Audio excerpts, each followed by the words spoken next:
Alright guys, we are now onto lower high tier. This is when you start getting to the characters that I consider tournament threats, where there is at least one if not multiple people putting work with the character. And what differentiates the lower high tier from upper high tier in my mind is I think a lot of the lower high tier characters are like characters who are clearly good, have had good results for a long period of time, but I think have exploitable flaws that, like, especially the really good characters are able to consistently take advantage of. That's not always the case, but that's the general rule here. So, starting off, we got Mega Man. Mega Man is like a super well-rounded zoner, right? He also has sword buttons, and he has a lot of tech, a lot of potential. He has a very, like, weird kit that gives him cool stuff, like up air combos and kill you early, side B setups. Pellets are just an obnoxious tool. Rush gives him lots of options, right? Like, he's just a really good and well-rounded character. As a solo main, I don't think you have like a very polarizing matchup spread, but I think you have a very solid matchup spread overall with maybe like a couple bad matchups such as Fox or our hero. So, great character. I think the main weakness is that because this character is just an all-around good character, this character doesn't like have polarizing matchups, and I think that hurts. I think having polarizing matchups is really important ultimate to be a strong character, because if you have to learn all 80 matchups like decently well, that's a lot harder than just learning like half the roster and just winning versus other half super easily. With that said, very good character, and dedicated Mega Man mains who've been playing this character since release are very scary. Oh, one last thing I want to add. I will say his disadvantage can be kind of exploited, and that does hold him back, right? Like he's decently heavy, sure, but like he can be edge guarded, and that's rough. Alright, Ryu. Now, you're probably surprised to see Ryu over Ken. The thing about Ryu, I think, is even though he's slower than Ken, his hitboxes are a little bit better. He trades a lot better with his random hits. He still hits you just as hard as Ken. Like, you still die versus Ryu when he hits you. And then his fireball, like the Shock Tensu, the red one, is really good for space control. It, like, lingers long. It's multiple hits so it can, like, punch through other projectiles, I believe. And it's just an obnoxious tool that lets him approach behind it. And then, of course, he's heavy and really scary up close, right? So he gets this stage control. He blows you up if he hits you, and you don't really want to challenge him either because he trades super well. So he has issues, of course, with like very like fast, lame characters like Sonic, or maybe just like a Steve, you know, characters everyone struggles with, the characters everyone struggles with. But overall, he is a very good character who has like a game plan and has ways to cover his weaknesses in the game plan. Falco's interesting because I think a lot of people expect him to be like a mid-tier character, but this character has results. Like when Tilda goes to events, he does well. Masa in Japan does well. Motsunabe does well. And the thing is, character's combo game, right? Crazy. Up tilt especially is up tilt's a stupid move. You just like, and it leads to so much damage, drag downs, whatever. Laser is also a very obnoxious projectile. Down B is a great reflector. And then the big thing about this character people don't realize is that since he has huge jumps, he chooses where to fight you. Like, he's able to just jump out of situations he doesn't like and kind of camp you until he can reset the neutral, like he's in disadvantage, right? Oh, like if he's like getting juggled. If he's in the corner, he can just jump out of the corner, and it's hard to punish that. It also means he's able to chase people very well when juggling and edge guarding. So the fact that like his jump height lets him kind of like choose where to fight and only choose good engagements, combined with his really good combo game for damage and kills, and the fact that he has like a lot of multi-hit moves so they can cover like air dodges, spot dodges, his ledge options really easily. A very strong character who is mostly held back by his recovery moves being pretty poor, and the fact that like he doesn't have great hitboxes, so he is constantly finding openings. But even then, like with laser, down B, and even like side B to a certain extent, he can punish people whiffing a little bit too mindlessly. So he's able to cover his weakness well enough there. Alright, Byleth. This character is interesting, right? This character is doing very well with Leo for quite a while. Now Leo stopped playing the character because you're struggling. And this character is probably always going to remain here at this point in this game, because this character is like very, like, if you can space well, very good tools to work with for spacing, right? Hits your shield's getting it blown up. Hits you, hits very hard, can kill very early. Has really good damage output in combos and reliable kill confirms. But the problem is the hitboxes are all kind of, I don't want to say janky, but like they have weaknesses, right? Like a lot of the spacing tools like forward air, back air are thin. Nair is kind of close range. Oh, that move's busted. Down tilt only hits on the ground, really. The tilts are a little bit laggy. And this character, of course, is slow. So this character is going to have to deal with the constant projectile harassment. The fact that fast characters can abuse the core frame data and the blind spots on their attacks to get in. And this character's combo food. So, still a very strong character. Just really held back by, I really think, just the lack of speed is holding back Bowser back more than anything else. Alright, Sephiroth. This character is interesting, because a lot of people think this character isn't good, and I'm like, what are you thinking? What are you saying? With that said, Sephiroth doesn't do well versus the top tiers in this game, like Sonic, Fox, Aegis, Cloud. I think Sephiroth struggles a lot with that kind of stuff. Palu, Min Min, etc. But I think he's an extremely obnoxious character for like most of the roster. I think most characters can't handle his range, especially when he has that combined with the speed of One Wing. He has really good edge guarding. He's just really safe and neutral with like lots of pokes that's gonna whittle your shield down, and then of course shield breaks. And Nair out of shield is just a great like disengagement defensive tool, but he also has combos, like good combos with Nair. And escaping disadvantage versus some of your floaty characters is rough. And really, my thought process is, I see why people don't think this character is amazing, because his bad matchups really stink. But I think if your character isn't like particularly good for Sephiroth, he just feels like a really obnoxious wall that is like just constantly harassing you and getting free hits. So I'm gonna put him here. Yeah, I think he's a polarizing but good character. Not solo mainable, but an amazing secondary. Alright, we got Corin. Now this character's been putting in work recently with Neo and Shattuck, right? People talking about this character a lot. And the thing about Corin, I think Corin is like an amazing defensive character. This character is lingering, arcing hitboxes, create the perfect like jump on platform, swing with aerial, falling through a platform. Hi, you can't approach me. Oh, but I hit you and I get some decent combos. And I think the fact that this character is so hard to approach is super powerful, right? Because you're kind of forced to like zone out the character, wait for openings. But this character's frame data is also good enough with the range to like not give many openings. Like if you're like a very like bursty character, it's hard to find that chance to get in without like taking a risk. And then she does really good damage and has a very reliable advantage state. It's not like explosive generally, unless she like hits you with like pin on your like recovery. But it's reliable. She has kill confirms, and she has like combos even at higher percents for consistent damage. And it's the fact that her recovery is pretty good. And you just have this extremely safe character in Corin. And yeah, I think especially that means she can kind of run up to like people zoning her out, just shield projectiles, get into like her sword range, and just swing. And it's hard for a lot of characters to deal with. So I think overall, she's just like an obnoxious wall. Characters can't really punish it, but held back of course by being slow, which means that like she has to chase people a lot of times because she's slow without like a camping projectile or mechanic to really force approaches. And that's why when I fight Corin, I play like super like grindy versus them, because I'm like, I can't fight them, but if I constantly chip them out, that's like her biggest weakness, just getting chipped out a lot. Olimar.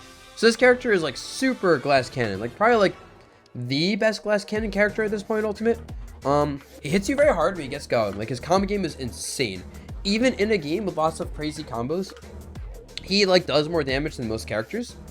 He can kill you very early, right? But just like his space control with Pikmin toss, with his aerials, purple especially, is really good. Yellow hitbox is massive, right? The fact that his Pikmin are elemental really helps in a lot of matchups. Whistle 2-frame armor combo break is insane. And like just every button he has is good. Every button he has can lead to combos. And yeah, so what makes him only down here? It's the fact that he is glass still. He's very light, and his disadvantage state is very exploitable, right? So like some games you like run in, you'll get like a good like opening with like a parry jab into big damage, or find that up smash, kill someone with like a purple back air at the Legend 90, and things is going good. And then other games, he gets put in disadvantage and just gets edge guarded, ledge trap, juggled. Or since he's slow, sometimes he's at a deficit, and he has to chase people down for a kill, and he can't quite hit that straight hit for a kill, especially because he lacks good kill confirms. He has to look for straight hits. And sometimes people live very long, and they get rage and exploited on him. So he's like solid. He also counterpicks some characters pretty hard, like Samus. But I think his ultimate's like evolved The fact that he's really just light and looks for like stray hits to kill really hurts nowadays. Rounding out this lower high tier, we got Pikachu. Pikachu is like, people are gonna be shocked to see him here probably, but we're 5 years in Ultimate and this character like hasn't been putting in work. Like, you know, ESAM, blah blah blah, top 5, whatever. No, this character struggles really badly versus a lot of strong up close characters. And versus characters with good spacing though, he gets out ranged a lot, right? Versus like projectile heavy characters, he's forced to approach and can't find those angles to approach. Now I'll give him credit. This character has good combos, great edge guarding, hard to hit, really good at like with punishing, with up B. Neutral B is a great tool to open people up. This character is still amazing. Also, our shield is really strong for this character, with really fast safe buttons. So the character is still really good. But this character's kind of always playing the opponent's game, right? He's always either getting out traded up close or outranged or something. Or maybe the character has like a bucket to absorb his T-jolts. Whatever it is. And as Ultimate is approaching like year 5, the fact that this character's results have like kind of stayed meh, with like ESAM not doing particularly well. Like Shinemark does well, we just don't see enough of him to like know how good this character actually is. So this might be a little bit of a low ball, but especially compared to a lot of characters that either have like more grimy stuff than what Pikachu has, or just more reliable results, I feel it's out to put him in the lower high tier. And yeah, that'll round out lower high tier.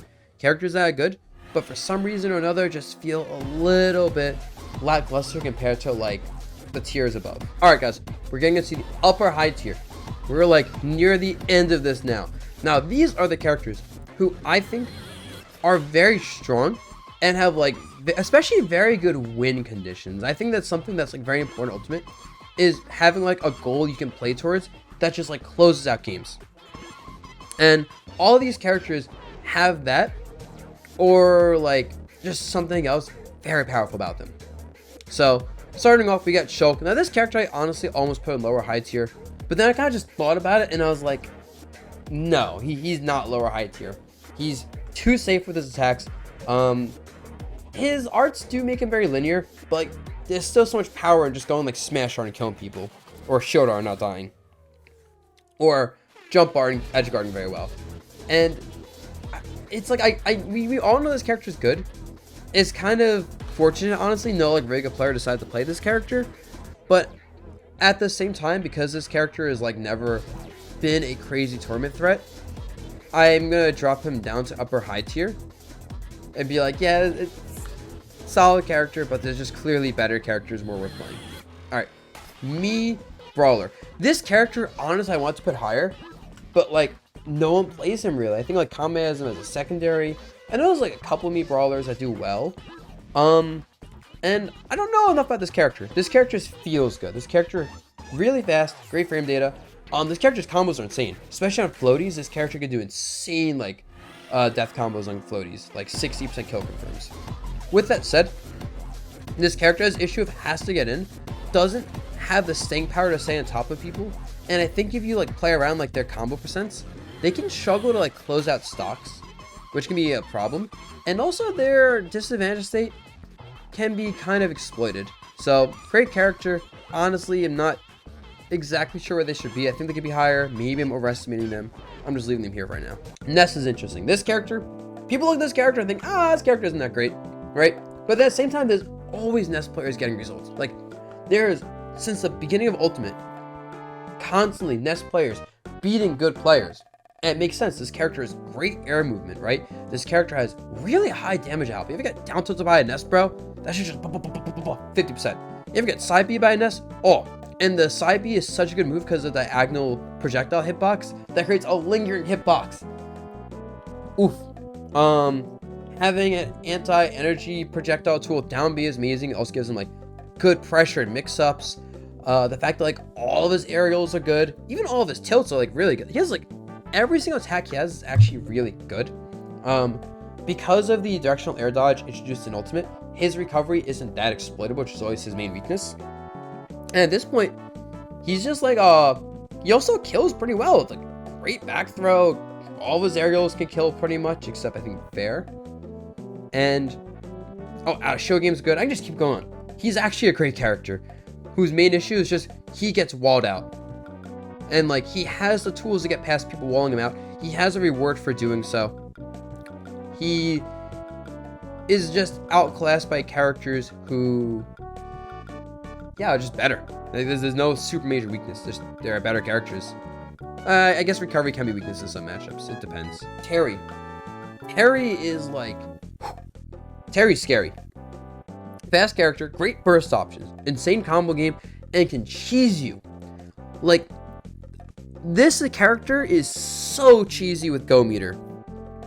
He will kill you with like ladder combos into the geyser like 60. He will down to you at the corner like 50 into are you okay and you're dead. He's heavy and he has recovery mix-ups, including an invincible up B that makes it hard to edge guard him, right? So like, I feel like his main weakness was supposed to be edge guarding, but with all of his movement based specials and the invincibility on up B, the giant hitbox on like down B, side B like being really fast, he's hard to edge guard. When he gets on top of you, he's really good at like staying in your face and hitting you. And then his buttons are crazy up close with high damage output, really early reliable kill confirms, including things like rising nair, down air, like rising nair side B. So very strong. Of course, as you expect, his main issue is he gets walled out because he doesn't have big hitboxes. Characters like Steve especially, who can like really not fight him, give him a lot of trouble because he can't chase people running around super well despite his speed.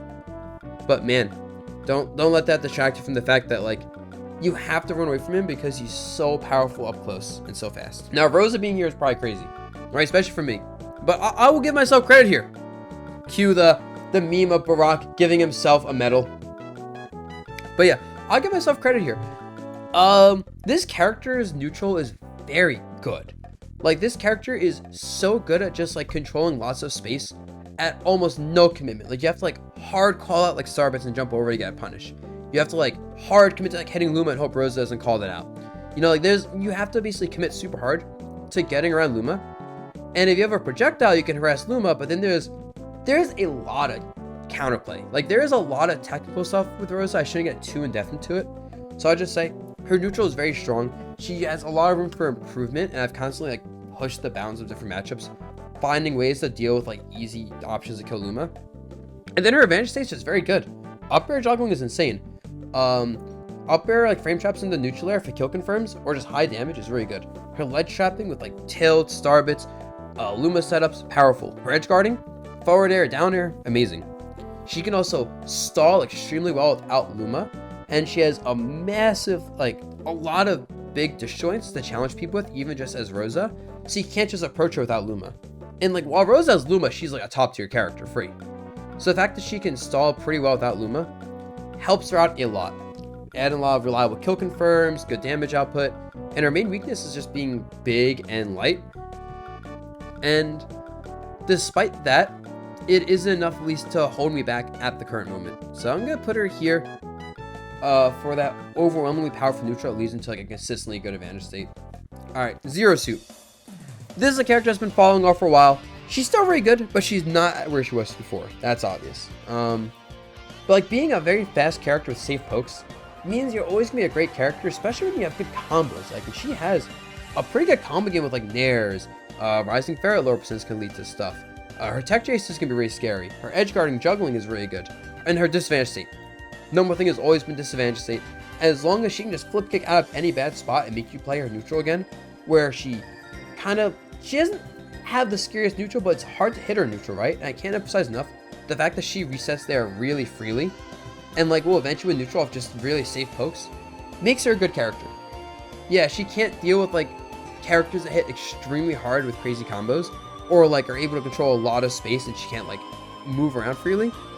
But don't let that distract you from the fact that most characters can't even really hit her. Alright, Lucina. Lucina has like always been like, you know, just kind of generic good swordy character, right? Press button in the opponent's direction, button is probably really good. And that's Lucina in a nutshell. She has, as a result, good juggling, good edge guarding. Her ledge trapping is alright, like Mr. Ree makes it look amazing, honestly. But she has such a safe neutral, like you can't really pressure her that well. You can force her to approach, but she's not super mobile, so she can just like run up shield and like harass you with aerials, right? And her main issue really is that, you know, she can like just swing pretty safely and hit you eventually. her damage output's low. She doesn't have great kill potential without good edge guards, or like good like forward smash reads. So in this game, she's constantly nickel and diming people when most people are hitting you with a giant hammer. So that holds her back quite a bit, but like that's her only real weakness. Like you could argue maybe like some kind of projectiles forcing her to approach. Fast characters are annoying, but I don't think that's what holds her back. All right, PT's weird. I don't know why people stop playing this character. I'm gonna keep it real with you. Pokemon Trainer I think is amazing, and I never truly understood why people just stopped playing them. But my guess is just people didn't like getting zoned, because like this character, I will admit it, this character gets kind of zoned out by a lot of characters.